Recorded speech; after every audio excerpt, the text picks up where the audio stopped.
المال والبنون زينة الحياة الدنيا، والباقيات الصالحات خير عند ربك ثوابا وخير أملا. ويوم نسير الجبال وترى الأرض بارزة وحشرناهم فلم نغادر منهم أحدا وعرضوا على ربك صفا لقد جئتمونا كما خلقناكم أول مرة بل زعمتم أن لن نجعل لكم موعدا.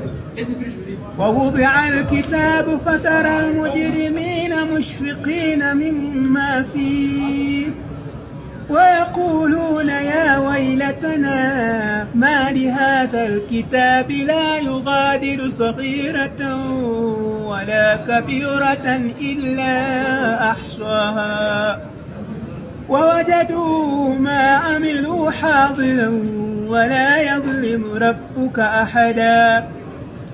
وإذ قلنا للملائكة اسجدوا لآدم فسجدوا إلا إبليس كان من الجن ففسق عن أمر ربه أفتتخذونه وذريته أولياء من دوني وهم لكم عدو بئس للظالمين بدلا.